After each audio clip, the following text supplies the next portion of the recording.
All right, everybody, welcome to episode 67 of the Fantasy Timeline, a proud member of the Dynasty Addicts Podcast Network. I'm Josh at Real Fantasy TL. I'm with my main man, Bill at Super Duper Flex. Bill, how you doing, man?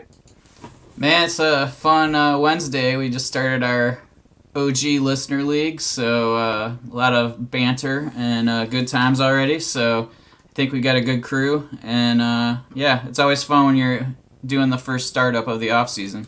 It's a lot of fun. I'm sure we're going to talk. You and I are going to talk about it, and we're also going to talk about it with our very special guest, a very handsome man. Because I had someone tell me that I call every guest handsome, so I'm just going to keep it going. So a very handsome man. That's right. That's right. We got Troy King at T King Mode. Troy, how you doing, man? Man, I'm doing excellent. I appreciate you guys inviting me on. Man, I'm ready to chop it up, talk some football with you guys. I'm excited.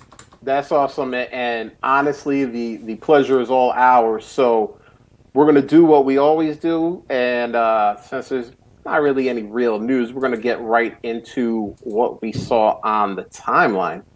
So the first thing here is from Dynasty Jake at Dynasty_Jake. He said this should be interesting. Dynasty 10 team 1 QB half point PPR. He said, which side are you taking? DeAndre Hopkins or 2023 first, a 2022 second, the 2-9, 3-1, and 4-1. So Hopkins or the package. So, I mean, this seemed pretty easy to me, but I want to see what you guys are thinking. Troy, since you're our guest, why don't you start us off? I was looking at this trade, man. Here's the thing. It was very unique trade. I'll say that. Like anytime you're doing like multiple random picks, and I'm like, all right. Personally, I rather Hopkins. I still want Hopkins. And for me, I'm not looking at. I'm always in win now mode. Obviously, for Dynasty, it's long term, and you're thinking about these picks. But 2023, I don't want to play for 2023. I'm trying to play now. And who's going to help me now? Hopkins. And if it was multiple relevant verse, like if it was 2022 first, maybe I would be swayed a little bit. But just because it's like 2 years out or so, I wanted Hopkins in that. All right, Bill. Hopkins or the package? Yeah, that was pretty much my thought process. When I was reading this, I'm like, man, like, okay, what would I need? Like, do I want, if I hold Hopkins, like, let's say I have him on my team already, and can I move him during the season for more?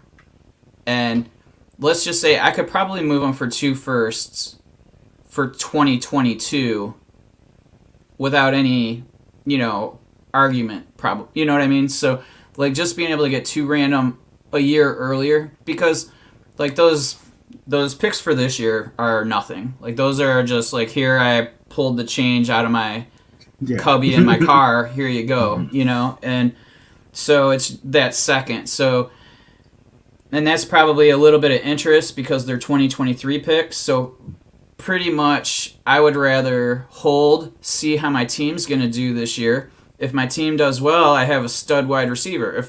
If my team is struggling, then I can move them and still get 22 firsts and be happy with that. So, that's pretty much where I would, go. Same as Troy. Yeah, we're gonna make it 3 for 3 here. But it's interesting, right? I mean, I will admit, if the offer came my way, I'd at least take a look at it and kind of mull it over a little bit. But it's kind of like, you tell the wife, hey, you want to go out and get a burger? And she's thinking, maybe you're going to a restaurant, maybe you're, and then you just kind of pull into the McDonald's drive-thru. Like, you didn't lie, but it's not exactly what she had in mind. And I mean, on its face, you can kind of say, yeah, for Hopkins, like I kind of get it. You are getting a couple first, but they're in 2023. It's kind of, like. Yeah, and that's what it was for me. Yeah, and the picks this year, I think Bill nailed it. It's like, it's like kind of paying for those McDonald's burgers with the change that you have in your cup holder. It's like, yeah, it's legal, but like don't really want to do it if you can avoid it. So, What if your team, like, what if you took an orphan over? Are you considering this trade? Like, if you were planning on blowing the whole team up? I would definitely consider it more if that was my situation. I think in that term, yeah, I don't know if I would still do it because I would try to get, like a 2022 pick. Because if I'm an orphan, I'm trying to obviously rebuild, but I want to rebuild for like a quick turnaround. And I believe 2023, I'm like, all right, I'm still a couple years out and I still got to wait. So it'd be tough. I would consider it more, but I think I would still stick with Hopkins and try to get a better offer. yeah, I think that's a situation if you're taking an orphan over and you see this deal come in.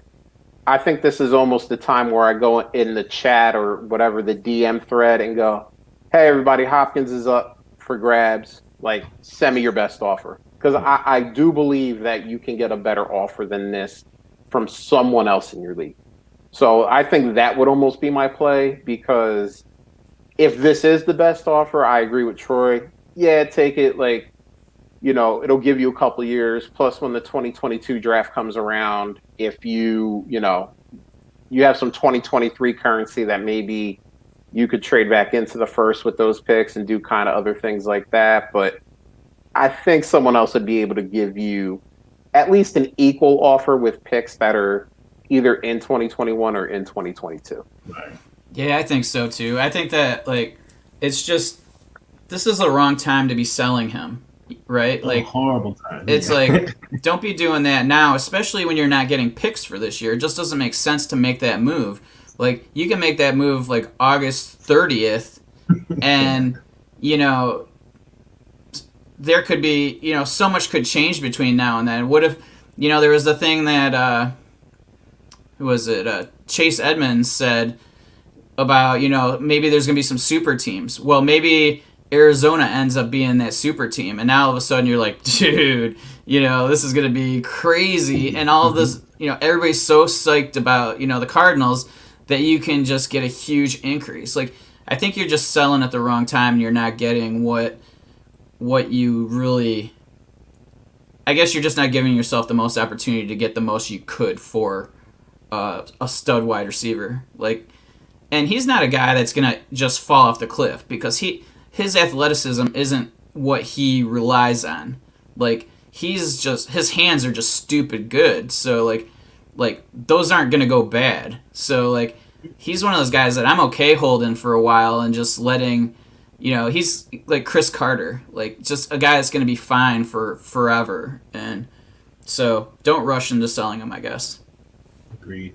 Yeah, I'm with you 100%. I think even maybe on draft day, if you may even be able to pull together something better than that if someone thinks that you're buying, trying to buy picks with the DeAndre Hopkins or something like that. They may be willing to sell you a little bit more because they like Hopkins if you're selling him and you're kind of in a rebuild. So, all right, Jake, 3 for 3.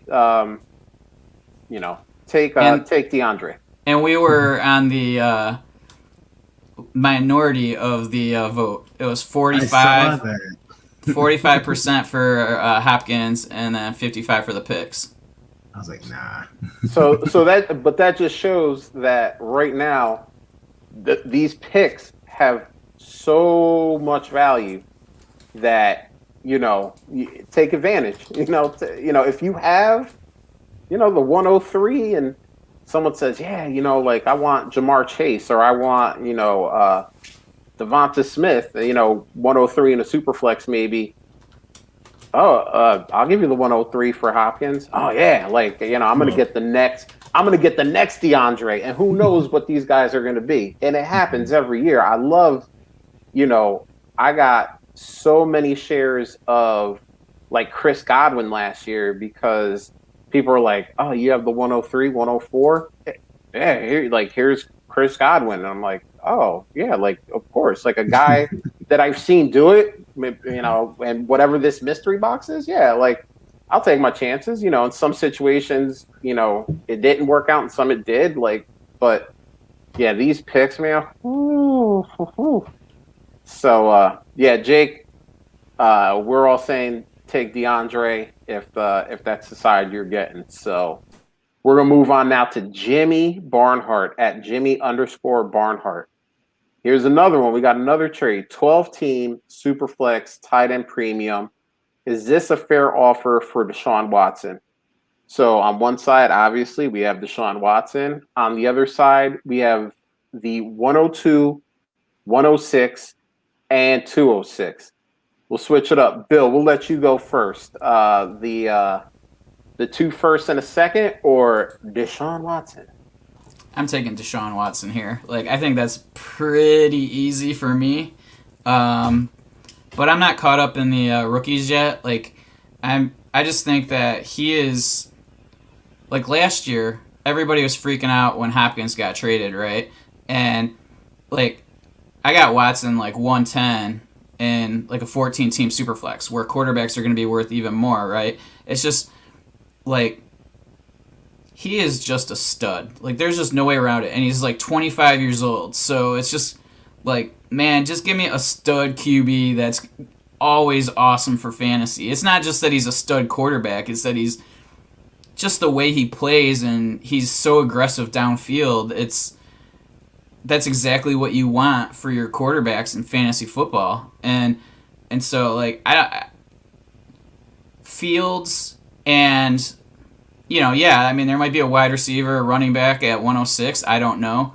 But, like, I don't know. I just think that getting that quarterback is, like, he's the guy that you can plug in and not have to worry about.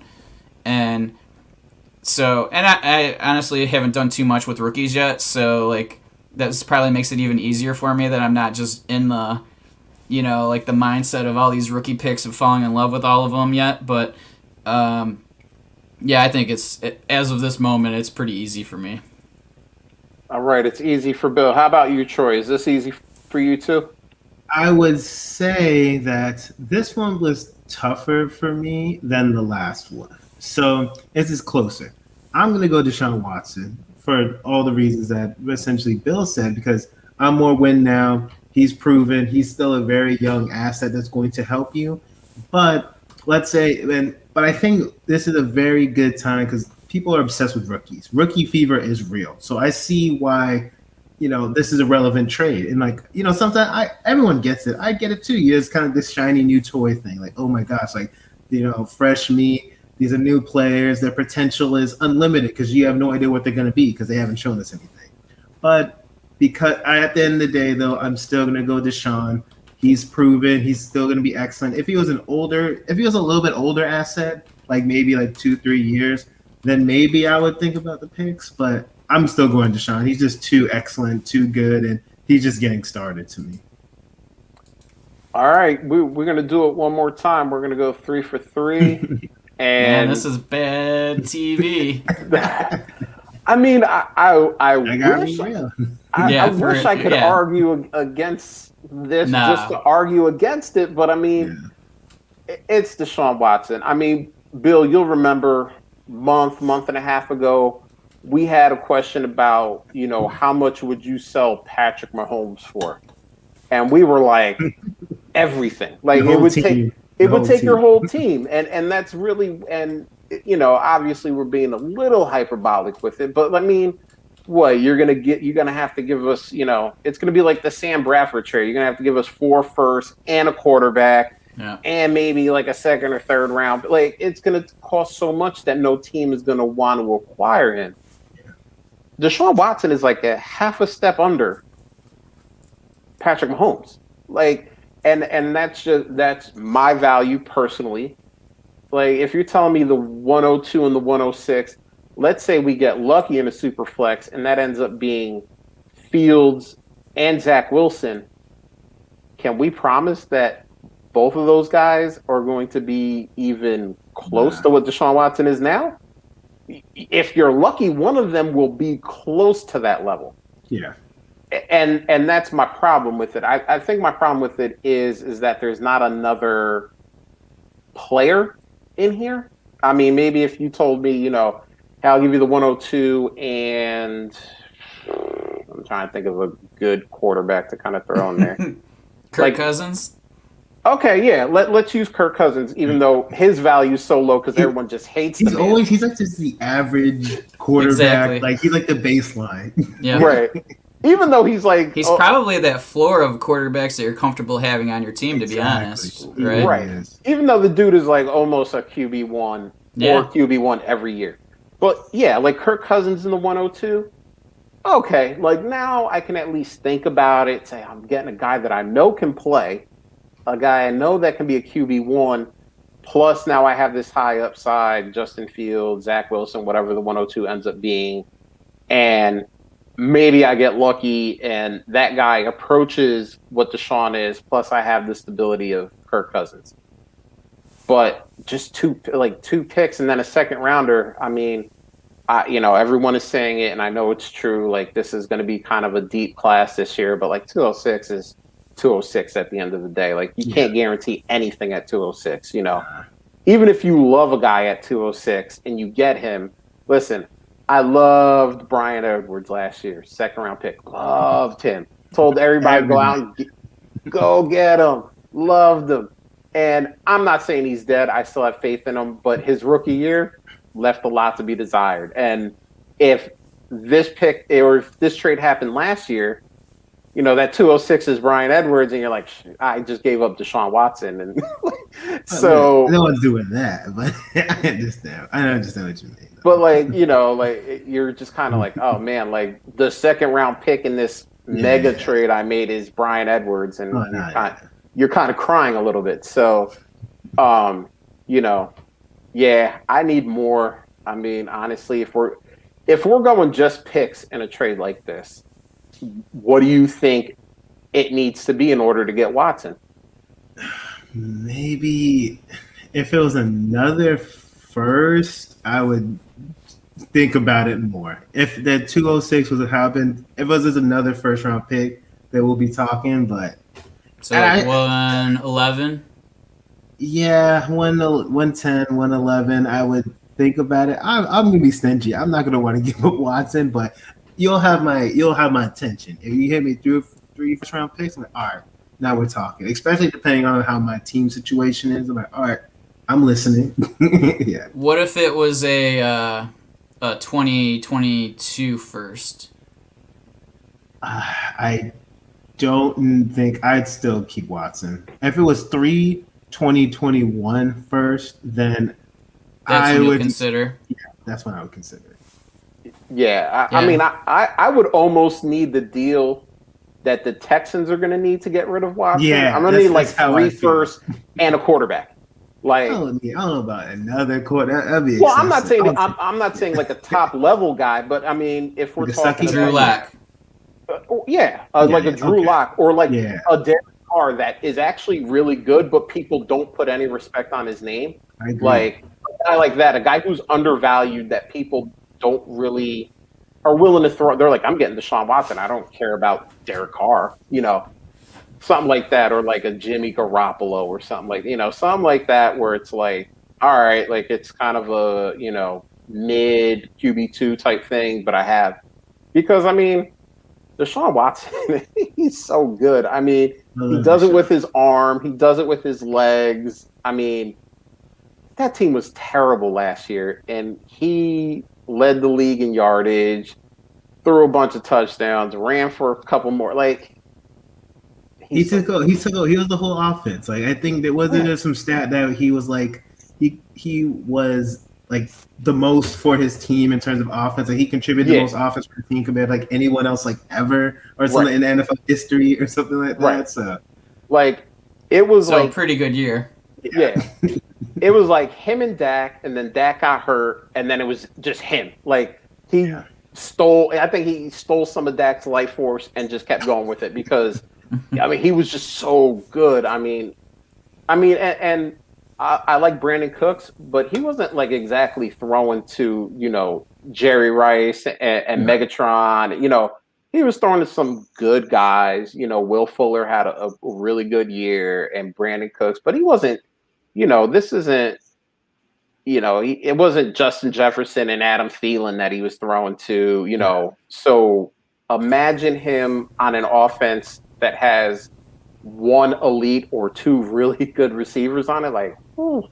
I'm hoping he goes to an offense which is a better offensive line. He's always had a trash offensive line, and I think that's what's really hurt him. He gotten sacked a bunch of times. Thank God he's mobile, because if he wasn't mobile, he would be. God knows his career he would be sucky because that line just couldn't protect him. So thank God he can use his legs to create plays. And again, he's Superman. He does everything on his own. So, yeah. I mean, I'm a Homer Dolphins fan, so kind of like we were talking about. Like I like Tua, but he ain't no Deshaun Watson. Right. So, well, crossing my fingers. I don't think it's gonna happen. I'm cool with building around Tua, but people can dream. Yeah, I mean, he's just so much more dynamic, right? Like it's just Tua's gonna be that. He'll be like a QB 10 to 15 guy probably statistically, but is he gonna be as prolific? And I don't know, necessarily NFL teams want quarterbacks that play like Watson, and the fact that he does do a lot of stuff off script, and so like if there's teams that want to play in a certain style, that might be a challenge, and we don't know how he would do in that particular style of offense either. So but that I can't imagine that he would struggle. I mean, he's I mean, if he's good off of script, he's got to be pretty decent when people are running the plays properly. So I mean, I'm just trying to think of like why teams wouldn't want him, and it's really hard to think of any reason. No, there's no reason. Also, like even if he struck, because any quarterback that goes to any new situation, there's a learning curve. I believe that he's good enough and he's talented enough he'll figure it out. Maybe it'll take a week or two, and then he'll figure it out, and he's gonna be excellent and a QB1 easily. So. I mean, let's face it. The only reason why Deshaun hasn't been traded yet is because Houston is probably asking for someone's entire team to get him. And I would too. I mean, and they should, but that's the only reason why he hasn't been traded yet. I mean, because we saw Stafford get traded already. I mean, we've heard half of the other quarterbacks in the league in trade rumors and trade talks. So, I mean, I don't think the Texans actually want to trade him, but I think they are going to get to a point where Deshaun may force their hand. But I mean, I think they're going to stick to their price, which they should, and that's going to be very interesting because I don't know if any team is going to be willing to pay it. So, I think we see him I think it's more likely to happen before the trade deadline of the 2021 season than it will be before the draft. I just think that this year with the salary cap and all of that, it's going to be really difficult for teams to add his salary into their, so if they can do that during the season and it's already prorated a bit, I think that'll help. And, teams will know whether they need him for the season at that point.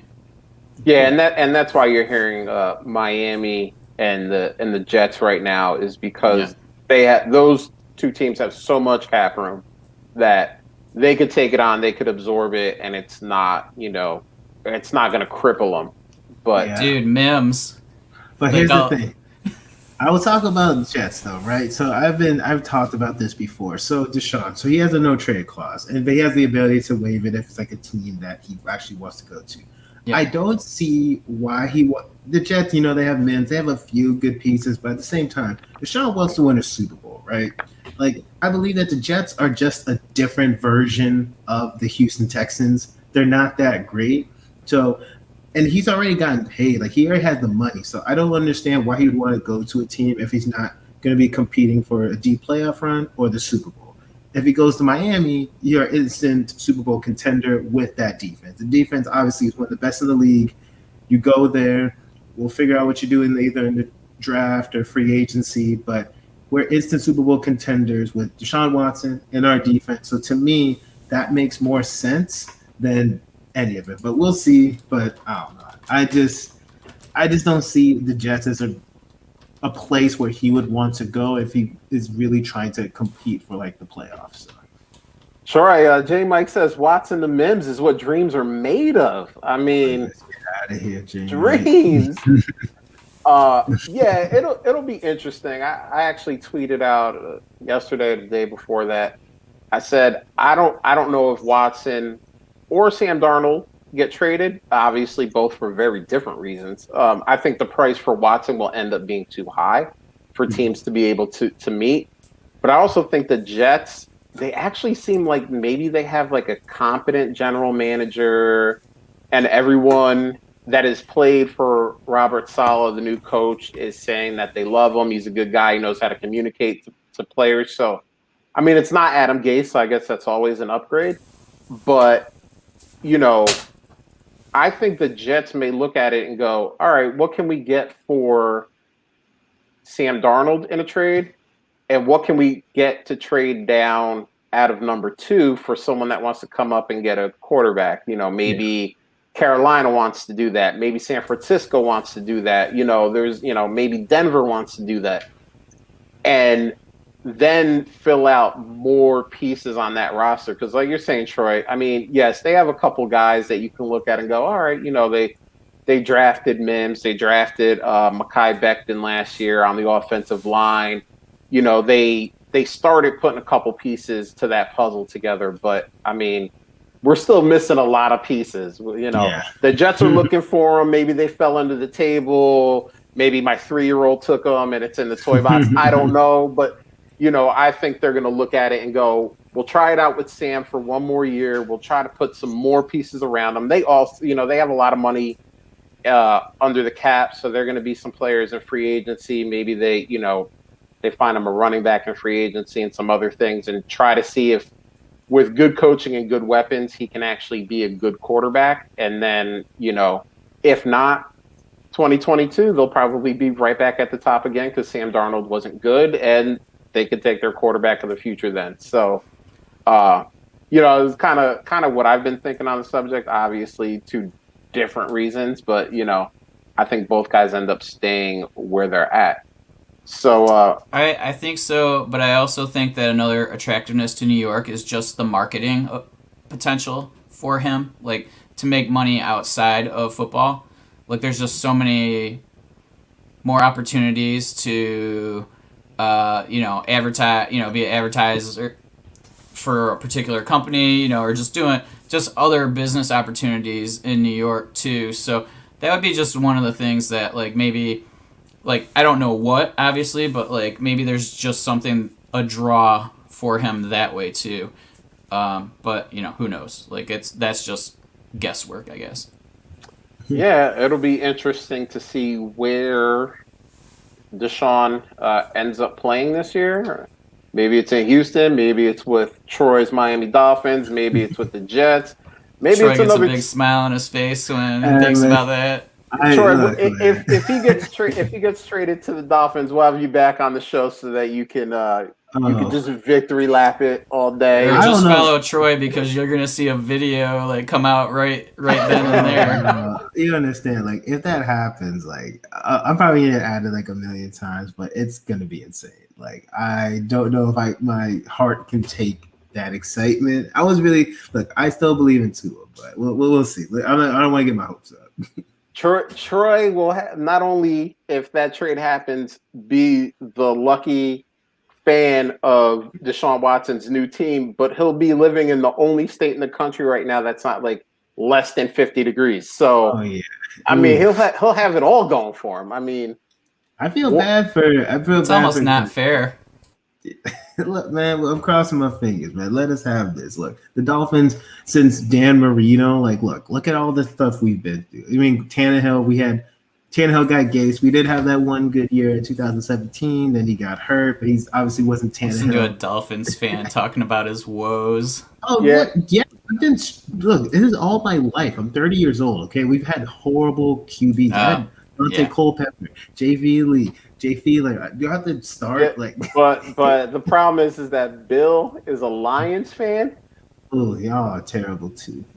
and he's just a couple years older than you are, so he's been like 50% older. So he's been suffering for his whole life Oh man, This is like my venting hour every week to just talk about how bad my Whenever fandom is. But You have no, Jared I can Goff appreciate now. it. I understand where you're coming from for You sure. have Jared Goff now. You're good. Oh, yeah. I'm sure Mitch feels about the same as me in regards to that. So Oh, he definitely does. I hear Mitch complaining a lot. A yeah. lot of targets to TJ Hawkinson. So be excited about that. Yes, He's all that's they what I'm got. excited about. And Hey, Cephas. don't disrespect the great name of Quintez Cephas is Cephas. not going to do well with Goff as his quarterback. I like Cephas too. I wrote I an do article too. about him recently, but He we'll needs a see what quarterback that can fit a ball in, and that's not what Goff can do. happens. So we'll move on to the next one before Bill starts running So out into don't traffic. draft Goff, or don't draft Cephas earlier than you should. See, Bill, we co-own the team in the listener league. I may have to overrule you in the 6th round and get me some Cephas. 6th round. Oh, You almost had me swear on this show, man. 6th round. Ooh. Is it a Nah, rookie draft? Right? No, Bill knows that for as much as I love Cephas, I'm not drunk, so that I hope wouldn't not. really ever I happen. know. But I got to get Bill's blood going sometimes, so I say inflammatory things like that to That's make sure funny. Bill's awake. All right, so we're gonna move on to the next one here. This one is from Jacob Sanderson at FF_RTDB. That's my guy. Yeah. Shout out to Jacob. I'm going to talk to him about this question or what he contributed. Probably join our circle. So That's right, and we'll shout that out in a little bit too. But yeah, join our circle. The ladies and gentlemen over there they're killing it, man. I follow you guys on YouTube. I try to interact with all those ladies and gentlemen when I can, when I see them on my timeline. So a lot of smart people over there, and entertaining too. I mean, you get the knowledge, but you have fun too. So that's always the main goal. But he calls this the dusty free agent veteran running back ADP per DLF. So I'm going to say this real fast so that we can get to the talking about it. So he's got Kenyon Drake at 88, James Conner at 107, Leonard Fournette at 112, Phillip Lindsay at 129, Jamal Williams at 132, Gus Edwards at 133, Todd Gurley at 150, Marlon Mack at 169, and Wayne Gallman at 218. So he says, who is the best value here? And then he gives you a hint. It's not Drake. I mean, give me the hint. We already knew that. Yeah, well, I don't think anyone on this show needed the hint because I looked at Drake at 88 and I said I swiped the wrong way on that. I was like, no, get out of here. So, all right, Troy, out of those plethora of options, some of them good, some of them better than others.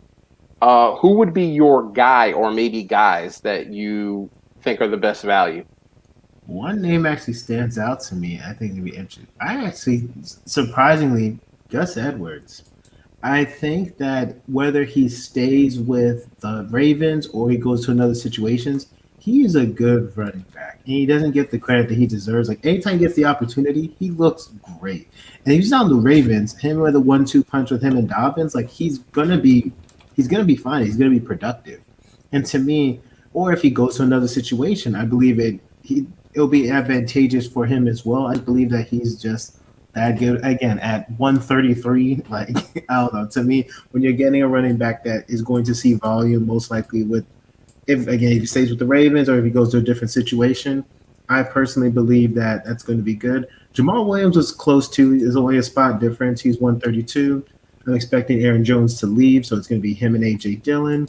We already know how that tandem. We know how the Aaron Jones Jamal Williams tandem was. Like there was a sort of an even split more to Aaron Jones, but who knows? Everyone think it's going to be AJ Dillon's show, but Jamal Williams, he could be still heavily involved if it's just those two. So it was close for me, but I'll go Gus Edwards.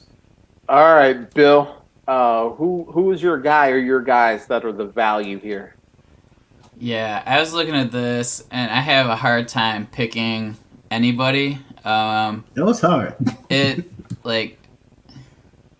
like everybody has a wart, right? Like so that makes it interesting and fun. I guess that's why it's a good question. The one that I get to is Marlon Mack, just because I feel like he's going to be moving on to another team. Does he get a decent role? I mean, he was a pass catcher when he came out of college, so like he didn't really get utilized that way. But maybe he goes somewhere else and he's a bigger part of the receiving game.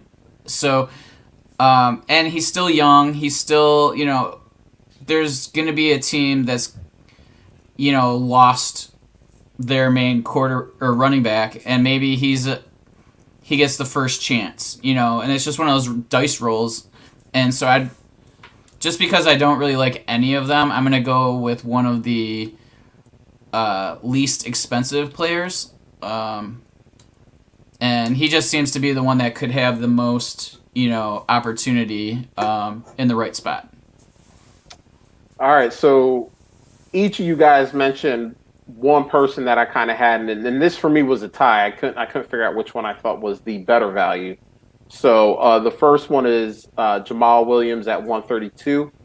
He's a free agent as well as Aaron Jones is, so he could be in Green Bay, like Troy said, with A.J. Dillon, and like we've seen, even though Aaron Jones is a monster, he's a beast.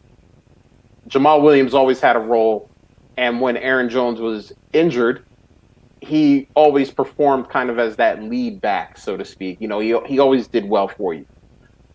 So for some reason, and I don't know why, ever since I found out that he's going to be a free agent, I've seen him in Jacksonville for some reason, and I don't know why. Like, there's no, big stat to like kind of prove that he's going to Jacksonville. It's just been something I've been feeling in my gut. Jamal Williams. And I don't know why. Like, I think James Robinson is very good. People hear me say that, and they're like, "You think James Robinson sucks?" No, he's very good. But for some reason, it's just a gut thing. I don't know why. Well, that wouldn't be a bad compliment, though. You know what I'm saying? Like, he's going to be playing the same role. Right. Yeah, exactly. Yeah, and it's not like Jamal Williams comes in and takes the job. Like, that's not what it is. But it's so that James Robinson isn't out on the field for like 90% of snaps like he was last year.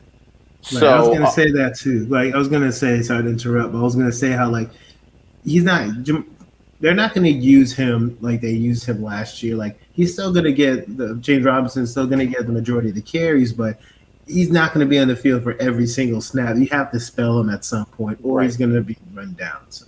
Yeah, and I don't believe Jacksonville, with the money they have and the fact that they're bringing in Trevor Lawrence, that they're just going to be fine with Devine Ozigbo and Dare Gumbawale behind James Robinson.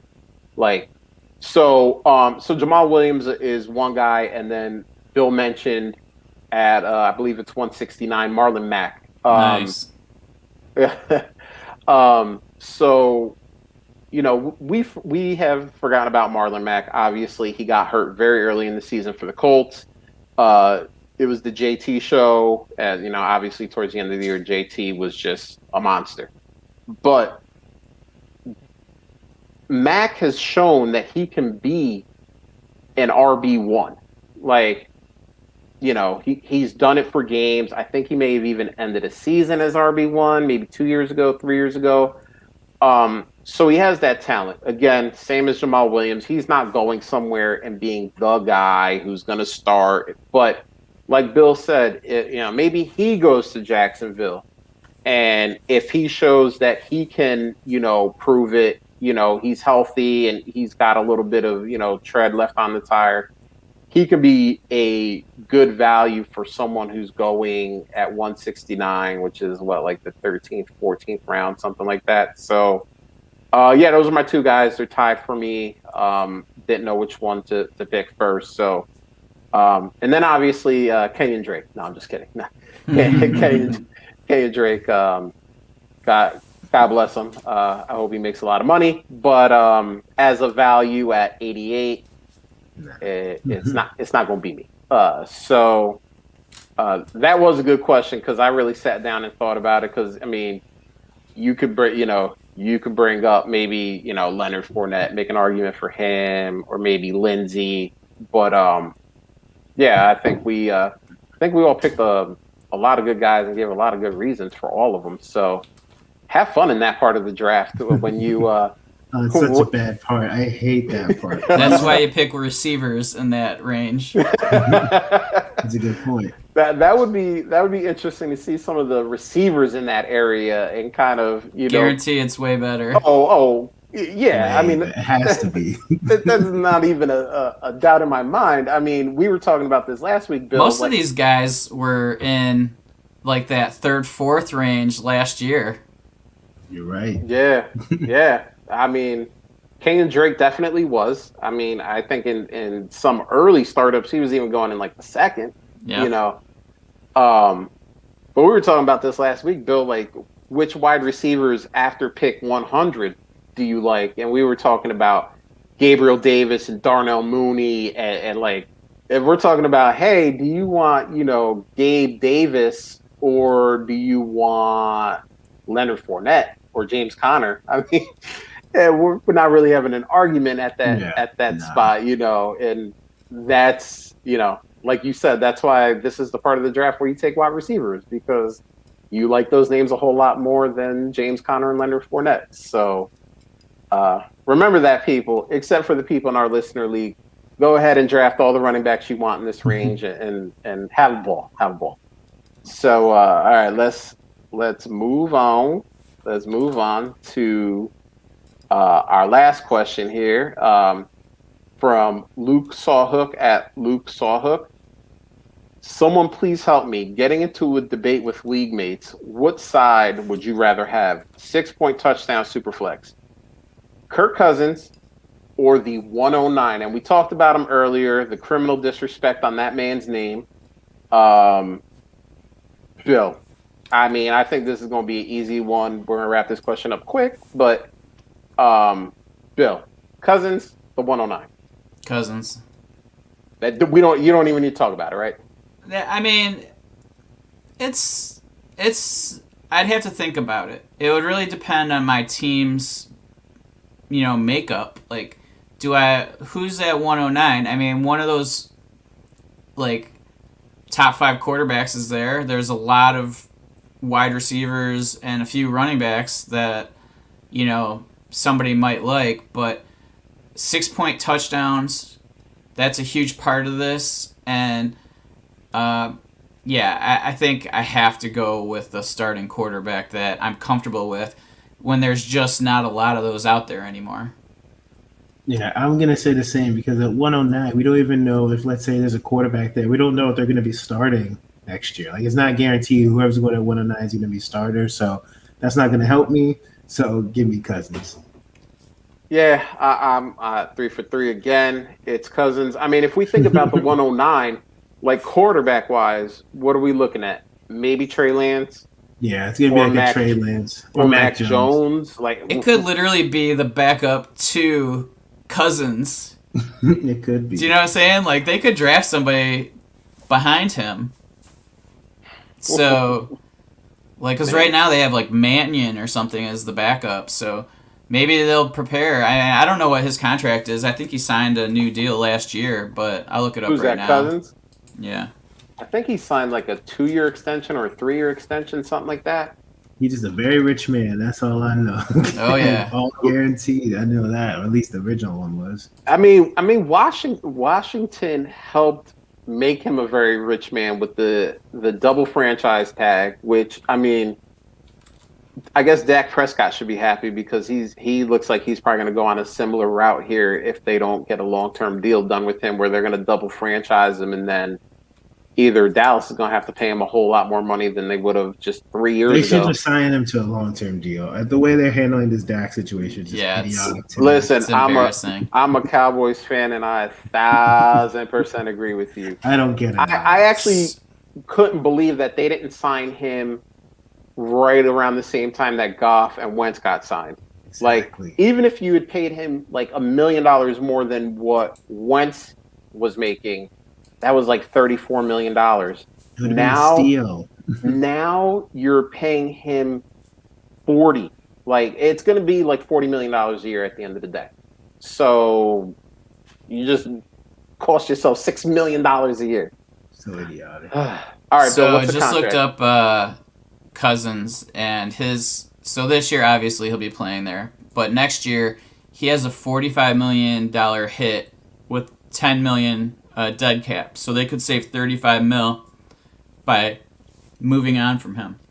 Now, also, they could sign him to an extension, and that would lessen that amount.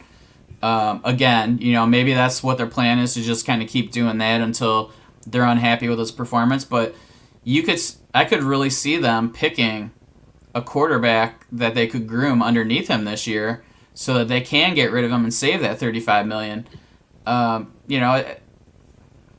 Maybe it happens, but that's not really the question here, I guess. But yeah, I mean, if he's not there, he's gonna sign elsewhere. It's not like he loses his job just because he's not with the Vikings. Yeah, because I mean, if you kind of look at the NFL mock drafts right now, and obviously they're not really right all the time, but I mean, Trey Lance looks like he could go to like maybe Atlanta, maybe Carolina, where he's probably sitting for another year to kind of learn and grow. He's young and playing at North Dakota State. He hasn't played that top tier talent. And he didn't play last year. Right. Yeah, he played one game, I think, and it wasn't even good. I think he threw his first interception or something like that. Or like Mac Jones. And where does Mac Jones go? Is he going to Washington? Is he going to New Orleans? Is he and then, how good is he actually going to be? So, yeah, give me Kirk Cousins. I know that dude is going to be like top 12. He's top 12 every year. He doesn't do it. He's not flashy. He's not exciting. But he is attached to Adam Thielen and Justin Jefferson, which are two nice wide receivers to be attached to. And they have Dalvin Cook that relieves a lot of pressure in the run game. Don't take the 109. Please don't do that.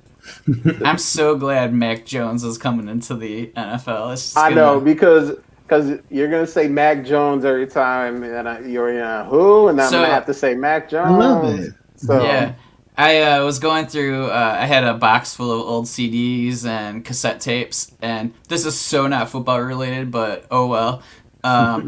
So I'm going through, and I found like Mike Jones CD. I'm like, oh baby, I actually pulled it aside to show you, but I can't find it. And then I also found a cassette tape of Dr. Dre Chronic I bought the day it came out. So I remember going into the record store, and I was like, so what's new? This guy was like, the owner was a total like rocker. Like he had his own band and everything. I'm like, so what's new in the rap section? And he's like, well, this Dr. Dre's selling a lot. And I was like, well, yeah, I'll take that. And I just looked it up on eBay, and those things sell for like $60, the cassettes. Oh, yeah. But I'm like, I can't get rid of that because that's like, memories, man. Yeah. Bill just lost everyone under 30, by the way, who don't know what CDs or cassettes are. Yeah, but everybody knows who Dr. Dre is. That's true.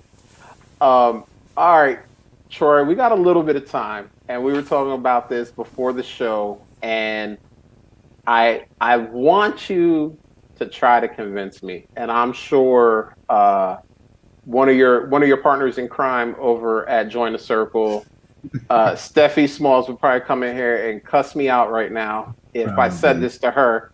And actually, I do want to get her on the show. She can curse me out. That's cool. I'm from Philly and, North Jersey, so I've heard it all. But Saquon, why should I not be scared of Saquon? And I'm going to preface this before I let you have your time. I know Saquon is good. He's very good. He is super talented. My fear is the back-to-back leg injuries. Yes, I know it's not the same injury over and over again, so I'm not saying that. But I do get a little bit scared when a running back starts having leg injuries. So, Troy, tell me, and maybe other people who think like me, why we shouldn't be scared.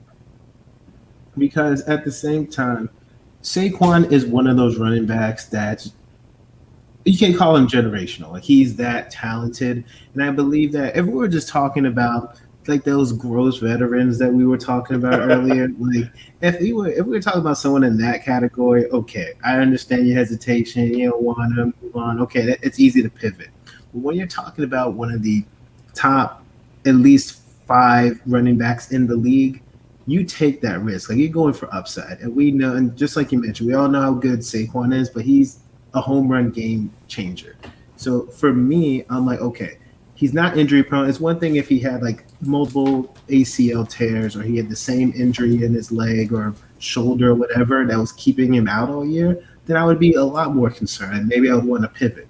But you know what? Injuries happen in football. He is too talented to just fade.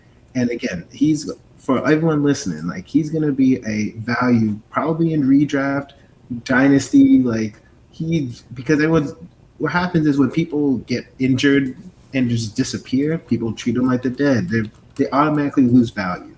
Whether it's OBJ, Burrow, like we talked about like that. Like people just automatically lose value when they get hurt. And you should take advantage. Like I would be going to try and trade for Barkley right now before there's some tape on him and he looks good. And this is your window of opportunity to try and buy him. Because again,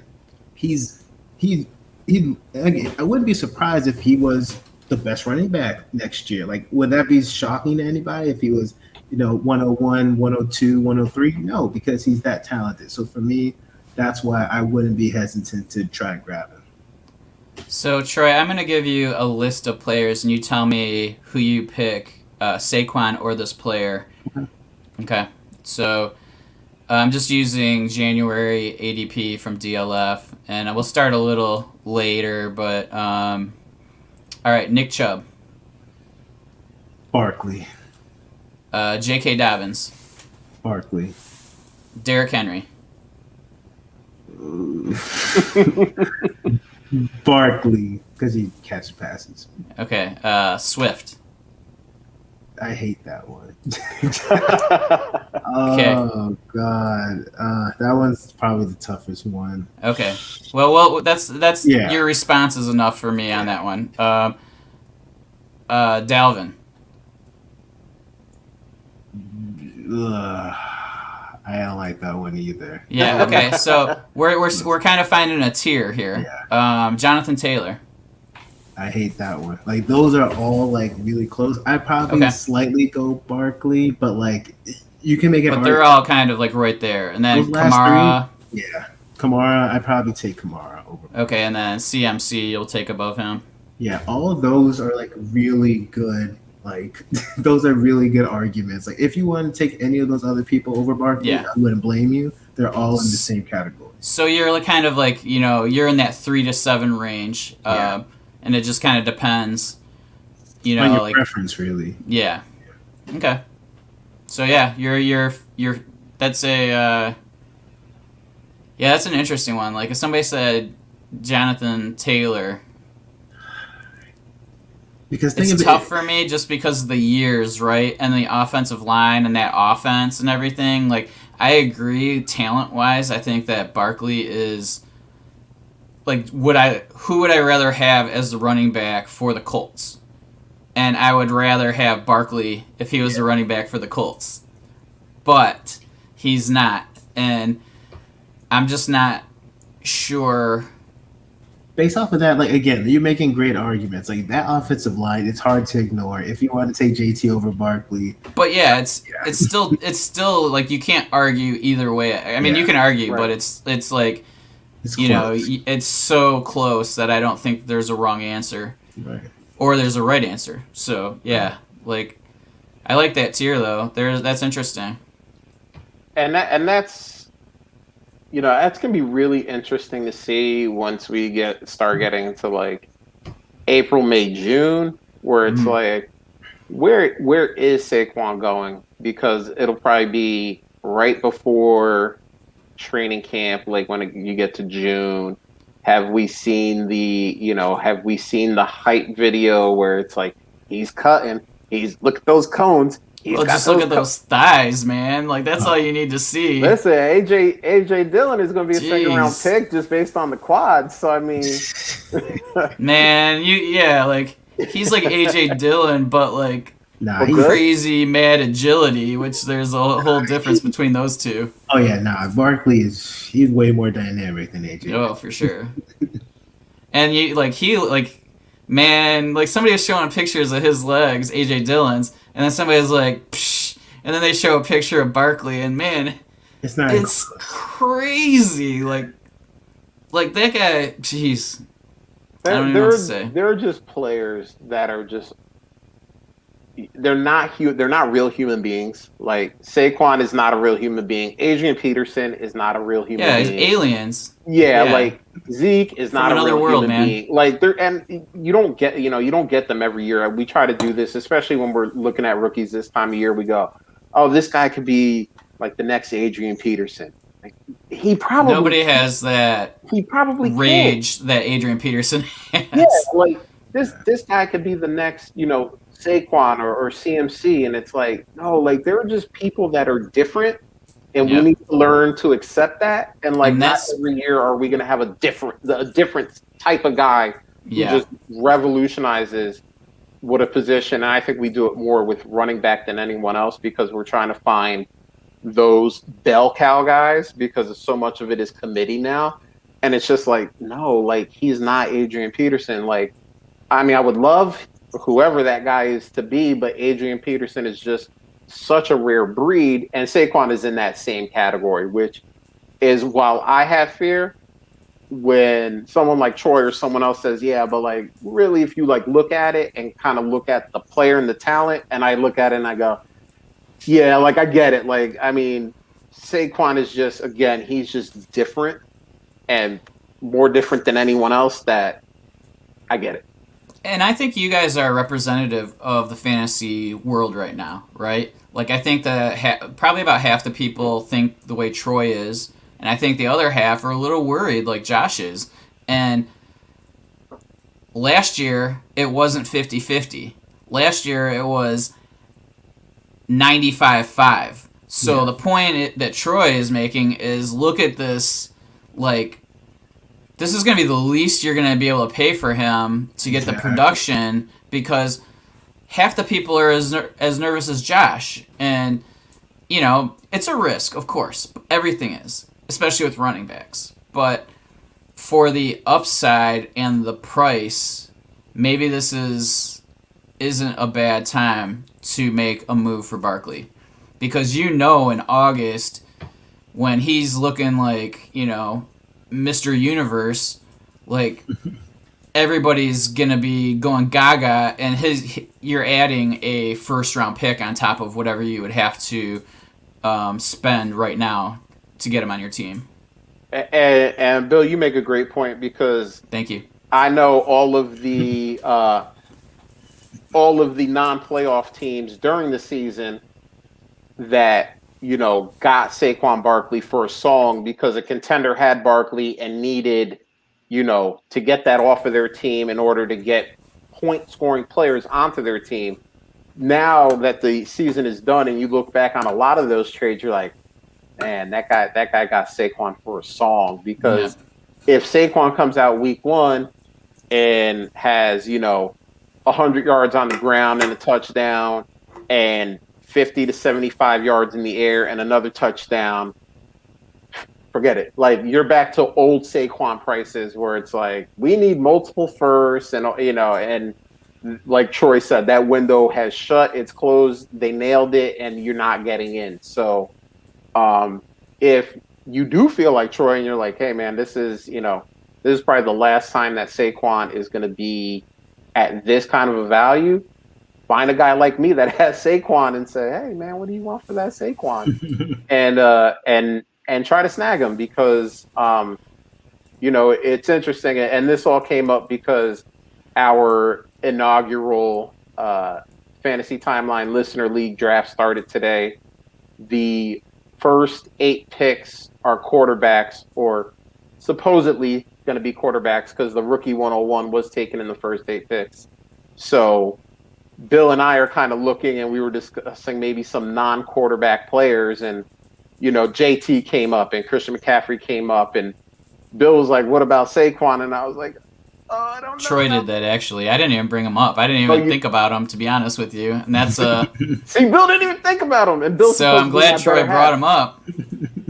But getting back to Saquon for a minute, what do you think his price is right now? Like, I'm gonna look up some of the most recent trades, but like, what are you willing to give up? Are you willing to give up? Willing to give up 2 firsts and a second for him?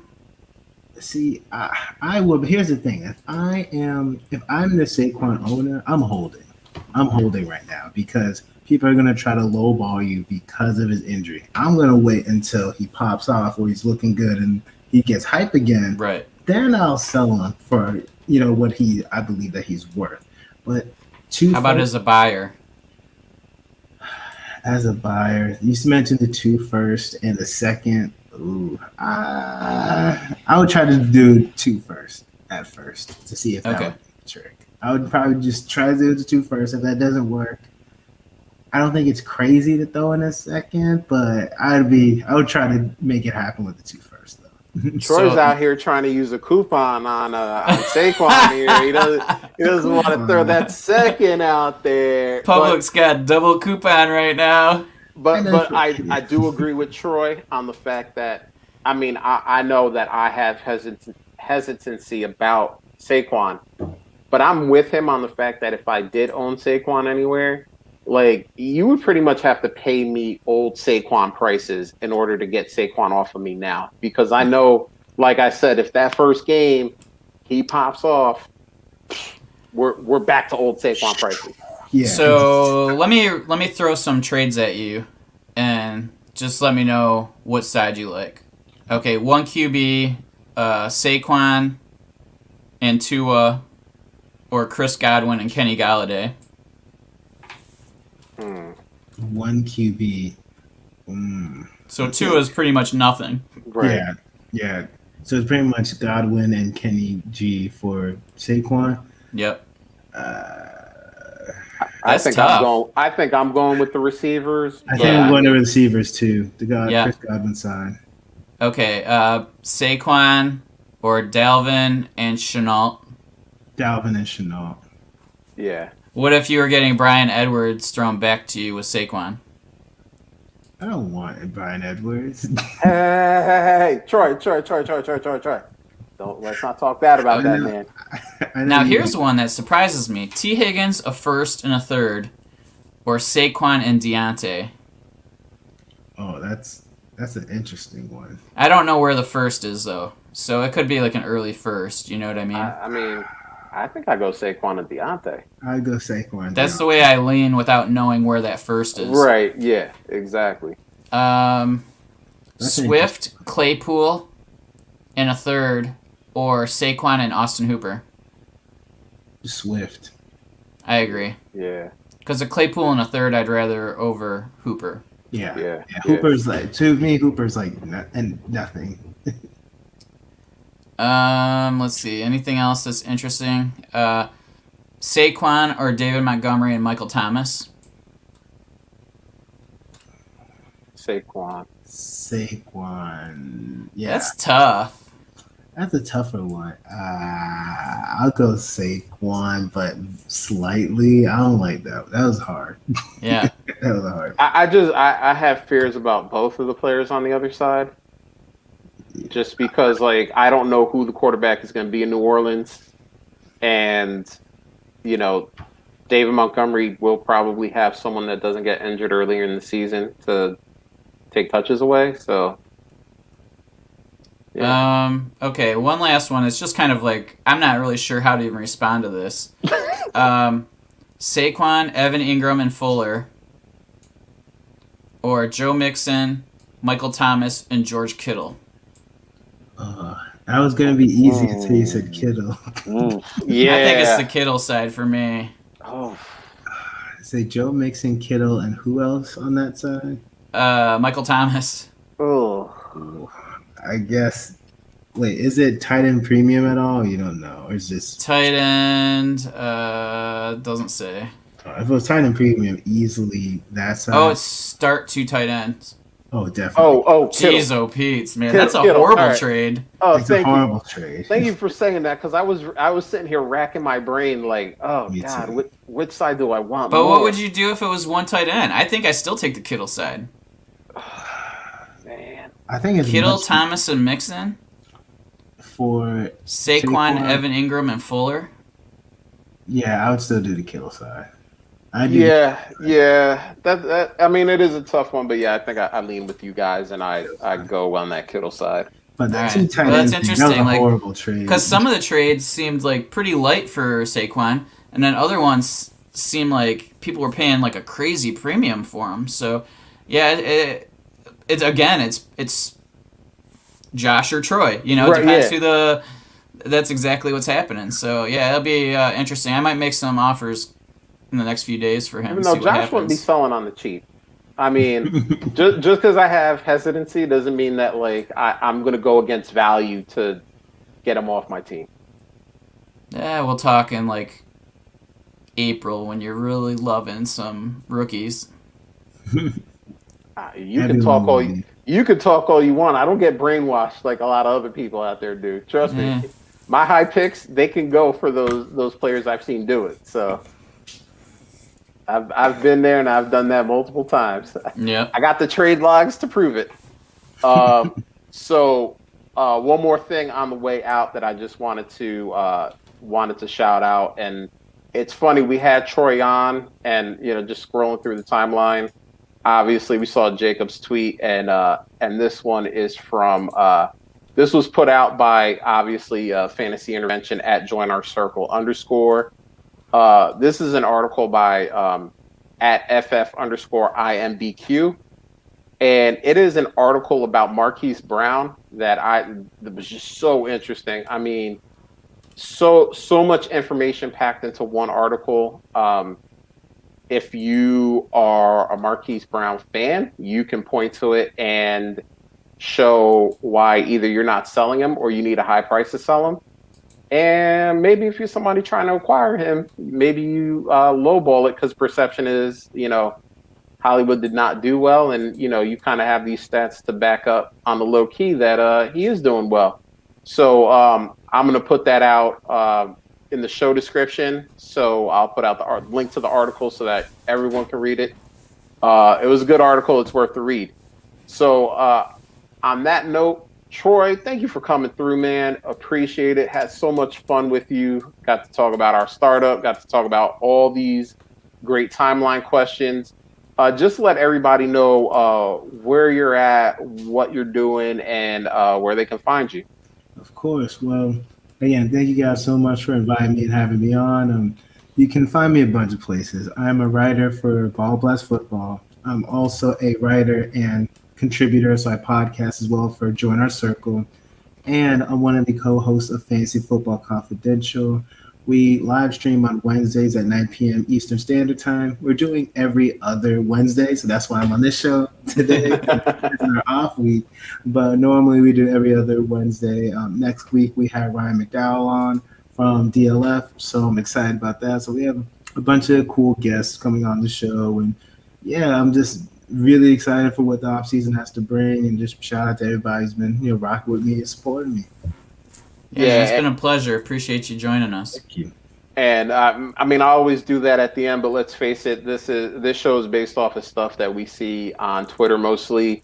And if you haven't seen Troy on Twitter, you're not on Twitter because Troy is everywhere. Photoshop master.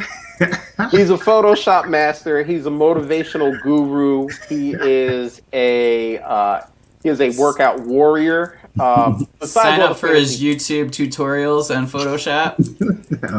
That's coming. That's coming eventually. But yeah, Troy's everywhere, and we're glad that we were able to nail him down.